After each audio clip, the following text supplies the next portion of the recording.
సంవత్సరాల తరబడి ఎన్ని మందులు వాడినా మీ మోకాల నొప్పులు తగ్గట్లేదా? ప్రాణ పెయిన్ క్లినిక్ లో అత్యాధునిక చికిత్స. నేను షేక్ అయిపోవడం ఉండదు. ఓకే, అదే అర్థమైంది. అదే నేను చెప్తాను. Yes, exactly. అప్పుడెప్పుడు ఎవరో నాకు తెలియదు, కానీ నువ్వు ఎలా ఇంటికి వెళ్తావో చూస్తానంటే నా ఇంటి అడ్రస్, నా కార్ నెంబర్ కూడా ఇచ్చా లైవ్లో.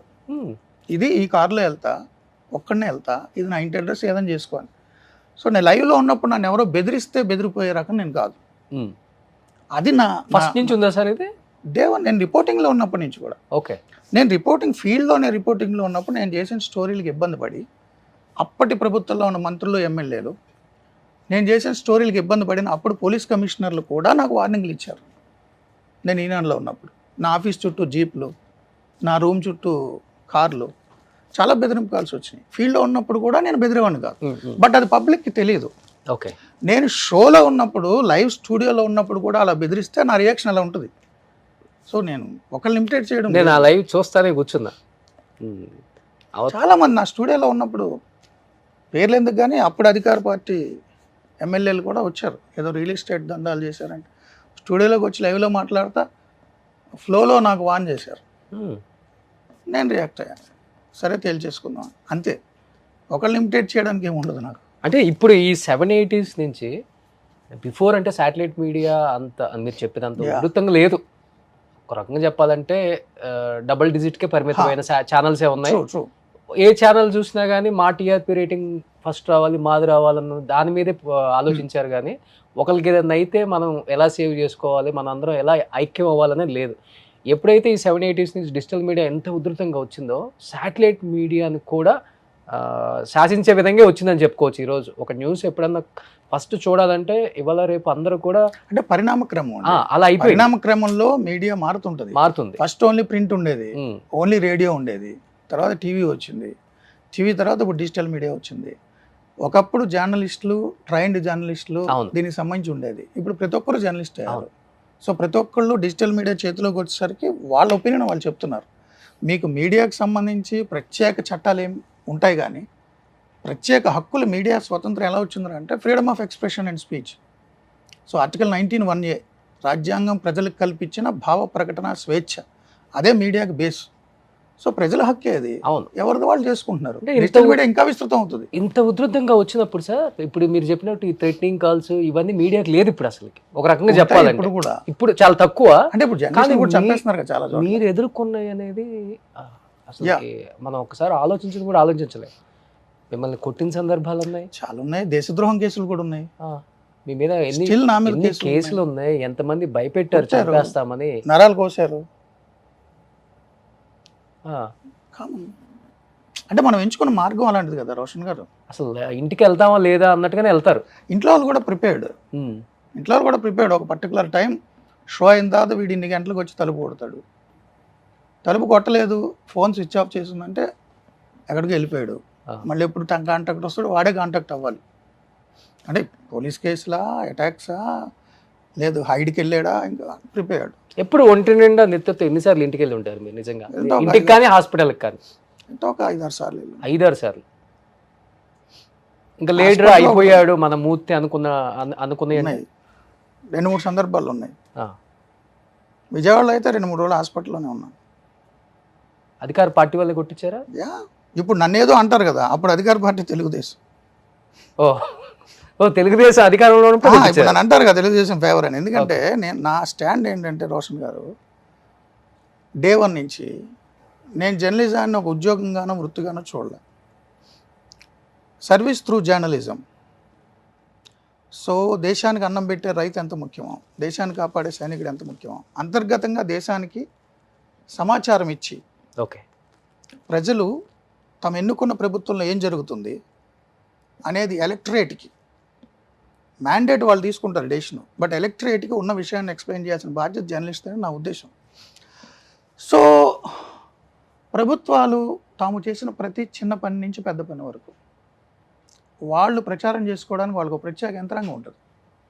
అధికార పార్టీకి గ్రామ వార్డు మెంబర్ నుంచి, సర్పంచ్ నుంచి, ఎంపీటీసీ నుంచి, జడ్పీటీసీల నుంచి, జిల్లా పరిషత్ చైర్మన్ నుంచి, ఎంపీపీల నుంచి, ఎమ్మెల్యేలు, ఎమ్మెల్సీలు, మంత్రులు, ముఖ్యమంత్రి వరకు, దేశంలో అయితే ప్రధాని వరకు, పంచాయతీ వార్డు మెంబర్ నుంచి పార్లమెంటులో ప్రధాని వరకు లేదా ఆంధ్ర రాష్ట్రంలో అయితే ముఖ్యమంత్రి వరకు, ఆంధ్ర అయినా తెలంగాణ అయినా గుజరాత్ అయినా, అంతవరకు వాళ్ళకి ఒక యంత్రాంగం ఉంటుంది, పార్టీ యంత్రాంగం. వాళ్ళకి కొన్ని లక్షల కోట్ల మంది మెంబర్షిప్ ఉంటుంది, వాళ్ళకి సెపరేట్ సోషల్ మీడియా వింగ్స్ ఉన్నాయి. వాళ్ళు చిన్న పని చేసినా కానీ మంచిగా ప్రొజెక్ట్ చేసుకోవడానికి వాళ్ళకి అధికార యంత్రాంగం ఉంది. ప్లస్ మనలాంటి ప్రజలు పన్నులు కట్టిన డబ్బు ద్వారా వచ్చే సమాచార ప్రసార మంత్రిత్వ శాఖ కేంద్రంలో, సమాచార పౌర సంబంధాల శాఖ రాష్ట్రాల్లో ఉంటాయి. వాళ్ళు 100 కోట్ల రూపాయలు అడ్వర్టైజ్మెంట్స్ ఇచ్చుకుంటారు. అవును, మీడియాకి, ప్రింట్ మీడియాకి పెద్ద పెద్ద బ్యానర్లు, 6 కాలం ఫుల్ షీట్స్ యాడ్స్ ఇచ్చుకుంటారు నేను కట్టిన డబ్బులతో. సో ప్రజలు కట్టిన పన్నులతో యాడ్స్ ఇచ్చుకోవడము, సొంతంగా పార్టీ యంత్రాంగం ద్వారా ప్రచారం చేసుకోవడానికి వాళ్ళు ఉన్నారు. మరి వాళ్ళు ఏమైనా తప్పు చేస్తే ఎవరు చెప్పాలి? ప్రజలకి సమాచారం చేరేయాలి కదా, వన్ వేనే వెళ్ళకూడదు కదా, అది రియల్ జర్నలిస్ట్ చేయాలి. సో నేను ఎప్పుడూ కూడా ఏ పార్టీ ప్రభుత్వంలో ఉన్నా ప్రభుత్వం చేసే తప్పుల్ని, అందులో జరిగే అక్రమాలని, అవినీతిని, అలాంటి పద్ధతుల్ని ప్రజలకు వివరించడం జర్నలిస్ట్ డ్యూటీ అనుకుంటా. ఏ పార్టీ ప్రభుత్వంలో ఉన్నా, ఏ పార్టీ ఉందా, ఏ పార్టీ అని ఉన్నా. నేను తెలుగుదేశం ప్రభుత్వంలో ఉన్నప్పుడు చాలామంది ఎమ్మెల్యేల మీద, మంత్రుల మీద స్టోరీ చేశా, రౌడీ షీటల మీద స్టోరీ చేశా విజయవాడలో, ఆ పార్టీకి సంబంధించిన వాళ్ళ మీద, భూకబ్జాదారుల మీద స్టోరీలు చేశా. నన్ను ఒకానొక సందర్భంలో అప్పటి అధికార పార్టీ నేత, వాళ్ళ మనుషులు, నేను ఆఫీస్లో స్టోరీ చేసి లేట్ అయిపోయింది, ఇంటికి వెళ్తే ఏముంటుంది, ఫుడ్ తినలేదని. అప్పట్లో మెట్రో సిటీ కాదు విజయవాడ, అవును, అయితే బస్ స్టాండ్ లేకపోతే రైల్వే స్టేషన్ దగ్గర మాత్రమే క్యాంటీన్ ఉంటుంది. ఈ స్టార్ హోటల్స్ అవి ఉండవు, క్లోజ్ అయిపోతాయి. రైల్వే స్టేషన్ తిందామని పోతే నన్ను వెంబడించి చెత్తపడిశారు, చావ చంపేశారు. 2 days హాస్పిటల్లో ఉన్నా. అప్పుడు అధికార పార్టీ వాళ్ళే. అప్పుడు ప్రతిపక్షంలో ఉన్న కాంగ్రెస్ నా డిఫెన్స్లోకి వచ్చి మాట్లాడారు, ఇలా జర్నలిస్టుల మీద దాడి చేయడం అన్యాయం, దుర్మార్గం అని. సో ఇప్పుడు అధికార పార్టీలో ఉన్న తప్పులు నేను ఎత్తి చూపుతా. వీళ్ళు ఏమంటారంటే నన్ను ఆ పార్టీకి అంటగడతారు, ప్రతిపక్షాన్ని. ఆ పార్టీ అధికారంలో ఉన్నప్పుడు నేను తప్పులు ఎత్తి చూపితే వాళ్ళు నన్ను ప్రతిపక్షానికి అంటగడతారు. నా రోల్ మారదు, నా రోల్ ప్రతిపక్ష పాత్ర ఎప్పుడు కూడా. ఎప్పుడు పార్టీ వాళ్ళు మారుతుంటారు ఎప్పుడు కూడా. 2014-19 మధ్యలో మీకు గుర్తుంటే నేను మహాన్యూస్లో చేశాను. అప్పుడు సుజనా చౌదరి గారు కేంద్ర మంత్రి, తెలుగుదేశం నుంచి. భారతీయ జనతా పార్టీ, తెలుగుదేశం కలిపి స్పెషల్ స్టేటస్ తెస్తాము అన్నారు. రాష్ట్రాన్ని విభజించినప్పుడు స్పెషల్ స్టేటస్ ఒక్కటే మార్గం అన్నారు, తారక మంత్రం అన్నారు. బీజేపీ నేతలు బలవంతంగా మన్మోహన్ సింగ్ని, కాంగ్రెస్ని ఒప్పించి స్టేట్మెంట్ ఇప్పించారు. అలాంటి స్పెషల్ స్టేటస్ వాళ్ళు ఇవ్వట్లేదు, దానికి ఆల్టర్నేటివ్ ఏదేదో అన్నారు. నేను రోజు ఆ ఛానల్లో కూర్చుని టీడీపీ, బీజేపీ మోసం చేసింది రాష్ట్ర ప్రజల్ని, తెస్తాన స్టేటస్ ఎందుకు తేలేదు, ఎందుకు కాంప్రమైజ్ అవుతున్నారు, మీలో మీరు అభిప్రాయాలు మార్చుకుంటారా, ప్రజలను మోసం చేస్తారా, మీరు కేంద్ర మంత్రి పదవులు పట్టుకుని ఎందుకు వేళ్లాడుతున్నారు, ఎందుకు రిజైన్ చేయట్లేదు అని నేను మహాన్యూస్లో కూర్చుని సుజనా చౌదరి గారిని క్వశ్చన్ చేశాను. మీరు ఆ కోట్ అర్థం చేసుకోండి.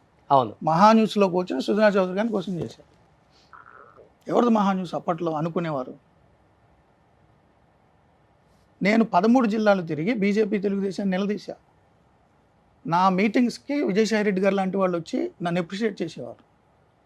విజయనగరంలో నా మీద అటాక్ జరిగింది, నా కారు మీద, టీడీపీ, బీజేపీ వాళ్ళు. అప్పుడు వైసీపీ మనిషి నన్ను టీడీపీ వాళ్ళు అన్నారు నన్ను. ఇప్పుడు టీడీపీ మనిషిని వైసీపీ వాళ్ళు అంటారు. వైసీపీ వాళ్ళే కాదు, వైసీపీని అభిమానించే ఎవరైనా, క్యాడర్ కానీ, కార్యకర్తలు కానీ, ప్రతి ఒక్కరు కూడా మూర్తిగా అంటే టీడీపీని ముద్రేసేశారు. సరే, అప్పుడు నన్ను వైసీపీ అని వాళ్ళు ముద్రేశారు, టీడీపీ వాళ్ళు. నా మీటింగ్స్కి విజయసాయి రెడ్డి గారు వచ్చేవారు కదా, నేను డిబేట్ పెడితే తిరుపతిలో వచ్చారు. స్పెషల్ స్టేటస్ కోసం మూర్తి కష్టపడుతున్నాడు.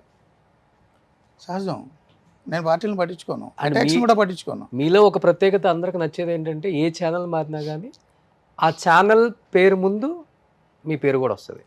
మహామూర్తి అన్నారు, చాలా తక్కువ టైం, 11 months అంతే. అంతకుముందు ఎన్టీవీ చేశారు, ఏబిఎన్, ఎన్టీవీ, ఈటీవీ, ఇది 5th ఛానల్. ఎన్టీవీ, ఏబిఎన్, మహా ఎన్టీవీ, అదే 5th ఛానల్ అంతే. TV5 5th channel. కానీ జర్నీ ఎక్కువే అన్ని ఛానల్స్లో. నేను ఈటీవీలో 12 years చేశా. ఈటీవీలో ట్రైనీ సబ్ ఎడిటర్ నుంచి స్టేట్ చీఫ్ ఆఫ్ బ్యూరో వరకు చేశా, 12 years. ఓకే. ఎన్టీవీ 2 years, అంటే దాని ఇన్సెప్షన్ ముందు నుంచి అక్కడ వర్క్ చేశాను నేను. ఎన్టీవీ డిజైన్ చేసిన దగ్గర నుంచి ఉన్నాను నేను. 2009లో ఇప్పుడు 2 yearsలో రిజైన్ చేశాను. తర్వాత ఆల్మోస్ట్ 9-10 years ఏబిఎన్ ఆంధ్రజ్యోతి. అంటే మూర్తి గారు మీరు ఏమనుకోదంటే ఒక మాట, ఇప్పుడు మూర్తి గారు అంటే మిమ్మల్ని దగ్గర నుంచి చూసే వాళ్ళకేమో ఒక రకమైన ఇది ఉంటుంది, బయట నుంచి చూసే వాళ్ళకి రకరకాలుగా ఉంటుంది. ఆ పేర్లోనే చాలా ఎత్తుక్కుంటారు. హెడ్ వెయిట్, యాటిట్యూడు, పొగరు, లెక్కలేనితనం, ఏదంటే అది మాట్లాడతాడు, బ్లాక్మెయిల్ చేస్తారు, ఇవన్నీ అంటుంటారు. ఇవన్నీ వింటున్నప్పుడు లేకపోతే ఎవరో ఒకరు చెప్తుంటారు కదా, మీకు తెలిసిన వాళ్ళు, మీ బంధువులు ఎవరో ఒకళ్ళు, ఏమనిపించింది మీకు? అంటే మీరు పోరాడుతున్న సమాజం కోసమే, అది మాకు తెలుసు. మీరు మీకోసం సెల్ఫిష్గా ఎప్పుడు ఏది చేయరు. అది ఎందుకంటే మీరు ఉందే సింగిల్. ఏది చేయాలనుకున్నా కానీ ప్రజల కోసం, సమాజం కోసం కష్టపడే తత్వం తప్పితే వేరే ఆలోచన మీకు ఉండదని మాకు తెలుసు. కానీ ఇవి ఎందుకు వచ్చాయి? అంటే ఎవరైనా ఇప్పుడు నేను ఒక పార్టీనో ఒక లీడర్నో క్వశ్చన్ చేశాను అనుకోండి, ఆ పార్టీ అభిమానులు, కార్యకర్తలు, ఆ లీడర్ అనుచరులు బాధపడతారు. బాధపడి జనరల్గా జర్నలిస్టులు అంతా ఎదవలే, డబ్బులు అడిగారు కాబట్టి, బ్లాక్మెయిల్ చేసాడు, ఇవ్వలేదు కాబట్టి చేసాడు అనేస్తారు జనరల్గా. బట్ నన్ను ఇప్పటివరకు ఎవరు కూడా బ్లాక్మెయిల్ చేసాను అనలా. బట్ ఆ పార్టీ మనిషి, ఈ వర్గం మనిషి, ఈ కులం మనిషి. కులం ఏంటండి? 2024లో ఉన్నాం. అంగారకుడి మీద మనిషిని పంపుదాం అనుకున్నాం. ఏం కులం? వాళ్ళు అనుకుంటున్న కులంలో నేను పుట్టల. యాక్చువల్ నాకు కులం లేదు, కులం గురించి నేను మాట్లాడను. పోనీ వాళ్ళు అనుకునే కులాల్లో కూడా నేను లేను. ఓకే, వాళ్ళ యాంగిల్లో కూడా. సో ఎవరు పడితే వాళ్ళు మాట్లాడుకుంటారు, దానికి మనం ఏం చేయలేం కదా. ఓకే. ఇంకొకటి ఏంటంటే, నా ఇన్నేళ్ల జర్నలిజం జీవితంలో నేను ఎవరి దగ్గర కాఫీ టీ కూడా తాగలే. నాకు అవసరం కూడా లేదు. నేను ఎవరి దగ్గర రూపాయి తీసుకోలేదు, తీసుకోను. నా కంపెనీ ఇచ్చిన జీతం బ్రహ్మాండంగా ఉంటుంది, నన్ను బాగా చూసుకుంటుంది. ఏ కంపెనీ? మనస్సాక్షిగా చెప్తున్నారా? మనస్సాక్షిగా చేసుకొని చెప్పండి. చేసుకున్నా, కాలు వేసుకున్నా, ఏది వేసుకున్నా, నేనేమంటున్నానంటే, నేను చెప్తున్నా. ఓకే, నేను లైవ్లో మీకు గుర్తుండుంటే నేను ఒక ఛానల్లో చెప్పాను, నేను ఎవరి దగ్గరైనా రూపాయి తీసుకున్నా అని రుజువు చేస్తే నన్ను చంపేయండి, బుద్ధుడి విగ్రహానికి ఉరేసి. అదే కాదు, పోనీ ఇప్పుడు మీ దగ్గర మెటీరియల్ లేదు, ఒకవేళ నేను చనిపోయిన తర్వాత 10 ఏళ్ళ తర్వాత మీకు దొరికినా నేను అవినీతి చేశాను. ఆఫ్టర్ మై డెత్ 10 years తర్వాత నేను చనిపోయినని తెలిసిన నా బాడీ ఏ ఉస్మానియా హాస్పిటల్కి రాసేసా. సో నా సమాధులు, అంత్యక్రియలు ఉండవు. సో అక్కడ ఏలాడుతుంటుంది కదా స్కెల్టన్, అక్కడికి వెళ్ళి అవినీతి పడని బోర్డు పెట్టండి, నేను పోయిన తర్వాత కూడా ప్రూవ్ చేసుకోగలిగితే. అది నా ఛాలెంజ్. నా మనస్సాక్షి ఉంది, నేను మీకే ఇస్తున్న ఛాన్స్. ఇది నేను ఎప్పుడో ఛాలెంజ్ చేశా. ఎప్పటికైనా సరే, నేను బతికుండా కానీ, నేను పోయిన తర్వాత కానీ, వీడు సో అవినీతి చేశాడు, సో వాళ్ళ దగ్గర బ్రైబ్ తీసుకున్నాడు అని ప్రూవ్ చేస్తే బతుకుండగా చంపండి, చచ్చిపోయింది ఏదైతే ఇక నాకు జర్నలిజంలో బతుకు లేకుండా అవినీతి పడని ముద్రేయండి. No objection at all. అంటే ప్రస్తుత సమాజం చూస్తున్నాం మనం, ఇరుగు పొరుగు వాళ్ళ కోసం, మన అనుకునే వాళ్ళ కోసం, అమ్మ నాన్న కోసం బతికే వాళ్ళని చూస్తున్నాం. కానీ నా కోసం నేను బతుకుతున్నా, నేను బతకాలి అనుకునే వాళ్ళని చాలా అరుదుగా చూస్తాం. దాంట్లో మీరు ఒకళ్ళు. Thank you. ఎప్పటి నుంచి ఇది? చిన్నప్పటి నుంచా, లేకపోతే ఈ ఫీల్డ్కి వచ్చిన తర్వాత రకరకాల? అంటే నాకు ముందు నుంచే కొన్ని పుస్తకాలు చదివాను, ఇన్ఫ్లుయెన్స్ ఉంది నాకు. పుచ్చలపల్లి సుందరయ్య గారి దగ్గర నుంచి అందరి జీవితాల్లో అబ్జర్వ్ చేశా, చూసా. ఓకే. పుస్తకాలు చదివా, వాళ్ళ ప్రసంగాలు ఫాలో అయ్యా. సో చాలామంది, ఒక పేరు చెప్పలేను. సో అందరి సంబంధించిన ఇన్ఫ్లుయెన్స్ నా మీద ఉంది. సరే, వ్యక్తిగతంగా నాకు కుటుంబం లేదండి. అంటే అమ్మ నాన్న, అక్క చెల్లి, అన్న, ఇవి మన చాయిస్ కాదు, న్యాచురల్, మన ఆప్షన్ కాదు, సహజంగా వచ్చింది. బట్ నాకంటూ వ్యక్తిగతంగా ఎక్స్టెండ్ చేయదలుచుకోవాలి. సో ఇంకెందుకు నేను పాటుపడాలి? ఎవరి కోసం పాటుపడాలి? ఒక్క జీవితం కదా. నాకు పునర్జన్మల మీద నమ్మకం లేదు. పుట్టక ముందు ఏం లేదు, చావు తర్వాత ఏం లేదు. ఈ ఉన్న కొద్ది జీవితం మీరు గమనిస్తే సార్, మీరు ఒక చిన్న పల్లెటూరులో ఎవరైనా ఒక కామన్ మ్యాన్ చనిపోయినా మీరు అక్కడ ఒక ఫోటో పెట్టేసి రాళ్ల మధ్యలో 1972, 2020 అని వేస్తారు అంతే. మధ్యలో గీత ఉంటుంది. అమెరికన్ ప్రెసిడెంట్ పోయినా date of birth, date of death, మధ్యలో చిన్న గీత, ఆ సమాధి దగ్గరికి వెళ్తే. సో పుట్టిన సంవత్సరం, చనిపోయిన సంవత్సరం, మధ్యలో గీత ఉంది కదా, ఈ గీత జీవితం. ఇంతే ఉంటుంది. ఇంత గీత కోసం ఏం చెప్పారు సార్. ఇన్ని వ్యవహారాలు, ఇన్ని పద్ధతులు, ఇన్ని పాళ్ళు, ఇన్ని అవినీతులు, ఇన్ని అక్రమాలు, ఇన్ని కుట్రలు, ఇన్ని కుతంత్రాలు సంపాదించేసి ఏం పీక్కెళ్తావు? అదే కదా జీవితం అనుకుంటున్నారు కదా ఇప్పుడు. ఇంతే కదా గీత. Date of birth, date of death మధ్యలో గీత. ఆ గీత కోసం ఎందుకు ఇంత గింజుకు చచ్చిపోవాలన్నా? సో నాకు అంత కోరికలు లేవు, కుటుంబం లేదు. నేనేం చేయాలి సంపాదించి? 30 సార్లు అయితే తిండగా ఎవడన్నా రోజుకి? ఒకసారి 2 సార్లు తింటారు. నా గురించి మీకు తెలుసు, నా డైటు, నా అవును వ్యాయామం, క్రమశిక్షణ. దేనికోసం సంపాదించాలి? ఇంత ఫిలాసఫీ ఫాలో అవుతారు, ఇంత గీతే జీవితం అన్నారు, అంతే కదా. మరి ఎందుకు పెళ్లి చేసుకోవట్లేదు? ఆ గీతలో ఇంకో గీత ఎందుకు యాడ్ చేయడం? అందుకనే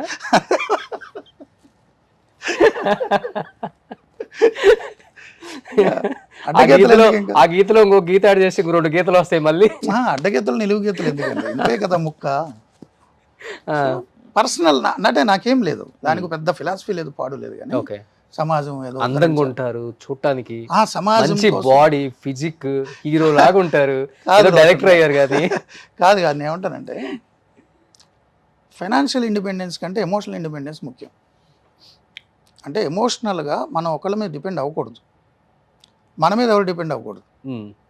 నా జీవితం నేను చేస్తా, నా బతుకు నాది, నా బలుపు నాది. ఇంకొక లెవెల్ మీద ఆధారపడి లేదా మన మీద ఇంకొకరు ఆధారపడేలా ఉంటే మనం అనుకున్న వే ఆఫ్ లైఫ్ కొంచెం అటు ఇటు మారాలి. నేను ఇలాగే ఉంటా, నాకు సంపాదన వద్దు, నేను ఇంతే అంటే నా వరకు ఓకే. ఓకే, బట్ కుటుంబ సభ్యులు వస్తే వాళ్ళ కోరికలు, వాళ్ళ జీవితం ఉంటుంది కదా. సో నేను మార్చుకోవాలి లైఫ్ స్టైల్. నేను మార్చుకొని ఇలాగే మూర్ఖంగా ఉంటానంటే నన్ను నమ్మి ఒక సెపరేట్ ఇంకొక human being under one roof నాతో షేర్ చేసుకోవడానికి వచ్చే 50 ఏళ్ళు 60 ఏళ్ళు నాతో గడపడానికి వచ్చిన వ్యక్తికి కష్టం కదా. నా ఈ ఫిలాసఫీలు, ఈ రూల్స్, ఈ వ్యవహారాలు మూర్ఖత్వం కదా. వాళ్ళు ఎందుకు ఇబ్బంది పెట్టాలి? దీనికి కూడా ఇష్టపడి ఓకే ఇలా బతుకుతే నాకు చాలా ఇష్టం. లాటరీలు, లాటరీ మొదట్లో బాగానే ఉంటుంది, ఆ తర్వాత నా జీవితం నాశనం గోళ్ళు మొదలవుతాయి, నా జీవితం నాశనం నాకు గోళ్ళు మొదలవుతాయి. ముందు ఉన్నటువంటి ప్రేమలు, భాషలు, చేసిన ఇవన్నీ కథలు, సినిమాలు వర్కౌట్గా. అంటే అంటే అంటే ప్యూర్లీ పర్సనల్ అండి పెళ్ళి అనేది. సమాజానికి ఒక ప్రకటన అంతే, సామాజిక ప్రకటన కోసం పెళ్లి చేసుకున్నాం అని అందరికీ చెప్తారు. సో నాకు అవసరం లేదు, ప్యూర్లీ పర్సనల్. నేను సమాజానికి కూడా చెప్పాల్సిన పని లేదు, ఎందుకంటే ఎవరో ఇంపాక్ట్ అవ్వాలి, ఇన్ఫ్లుయెన్స్ అవ్వాలని కోరికలు కూడా నాకు లేవు. Purely my personal decision. ఉప్పు కారం తింటున్నాం కదా సరే, ఎలా కంట్రోల్ చేసుకోగలం ఫీలింగ్స్, ఎమోషన్స్? కాదు, purely it's my personal decision. So సొసైటీతో డిస్కస్ చేయాల్సిన అవసరం లేదు, అదే నా ఒపీనియన్. నేను ఏదో అంత గొప్పని ఎంత గొప్పని నేను సమాధానం చెప్పదలుచుకోవాలి. నేను ఎంచుకున్న మార్గంలో నాకు నచ్చినట్టు నేను వెళ్ళదలుచుకున్నా. ఇంకొక వ్యక్తిని ఆ జర్నీలోకి నేను తీసుకురాలేను. ఇది ఫస్ట్ నుంచే అనుకున్నారు అసలు? డే వన్ నుంచి, ముందు నుంచి ప్యూర్లీ పర్సనల్ డెసిషన్ ఇది. బట్ నా లైఫ్ నాది. ఇప్పుడు ఈ ఇంటర్వ్యూ చూసిన తర్వాత మీ ఆలోచనలకు తగిన విధంగా కొంతమంది ఉంటారు కూడా, ఇన్ కేస్ వస్తే ఆహ్వానిస్తారా లైఫ్లోకి? అంటే ఇప్పుడు ఇంటర్వ్యూ చూస్తే అంటున్నారు, గత 30 ఏళ్ళుగా రోజు రాత్రిపూట నేను ఇలాగే అరగంట గంట పాటు షో చేస్తుంటా. చేస్తారు, ఇది ఓకే చేస్తున్నా కదా, ఇది ఓపెన్ చెప్పరు కదా. It's my purely personal decision. ఇది నా జీవితం, నా పుట్టుక, నా బతుకు, నా చావు, ఇంకొకరి ప్రమేయం లేదు. సో నా జీవితం అనేటటువంటి వెహికల్ స్టీరింగ్ నా చేతిలోనే ఉండాలి, ఇంకొకరికి ఇవ్వను. ఇంకొకళ్ళ జీవితం స్టీరింగ్ నేను తీసుకోను. మీ బతుకు మీది, నా బతుకు నాది. ఎందుకు వచ్చిన గొడవ? కొంత వయోపరిమితి పెరిగినప్పుడు, వృద్ధాప్యంకి వచ్చినప్పుడు అప్పుడు ఏంటి పరిస్థితి? అంటే కొంత వయోపరిమితి పెరిగిన తర్వాత వృద్ధాప్యం వచ్చిందా చూడడం కోసం అని చెప్పి ఇప్పుడున్న 30 ఏళ్ల పాటు వాళ్ళతో చాకరీ చేయించుకోవడానికి దారుణమైన బ్లాక్మెయిల్. బ్లాక్మెయిల్ నేను అదే చెప్తున్నా, తోడు నేను అదే అంటున్నా. నేను ముసలోని అయిన తర్వాత నాకు అండగా ఉంటుంది అని ఇప్పుడు యవ్వనంలో ఉన్న తన జీవితం అంతా నేను తీసుకొని తను ఇబ్బంది పెట్టడం, లాస్ట్లో నాకు సేవ చేయడం కోసం. సపోజ్ మాట్లాడదాం, ఎంతమంది జీవితంలో వృద్ధాప్యంలో తోడు ఉంటారని పెళ్లి చేసుకుని అనేక కారణాల వల్ల విడిపోవడమో, లేదు వాళ్ళు కాలం చేయడమో జరగలే. అవును, స్వార్థం కదా. నేను ముసలోని అయిన నాకు సేవ చేస్తుంది కాబట్టి ఇప్పటి నుంచి నేను పెళ్లి అనే ఒక ముసుగులో చేస్తానని కరెక్ట్ కాదు. ఏం చేస్తారు సార్ అమ్మ నాన్న? నాన్న మొన్నే చనిపోయారు, ఓకే 1 year అయింది. ఈ రోజు కరెక్ట్గా 1 year. సో వాటి మీద కూడా నాకు నమ్మకం లేదు కాబట్టి నేను వెళ్ళలేదు. 92 years ఆయనకి. 92 years నాన్నగారికి? 92 years అప్పుడు చనిపోయారు. ఓకే. సో నాన్న వ్యవసాయం చేసేవారు, కరణికం చేశారు. అమ్మ మామూలు హౌస్ వైఫ్, హోమ్ మేకర్.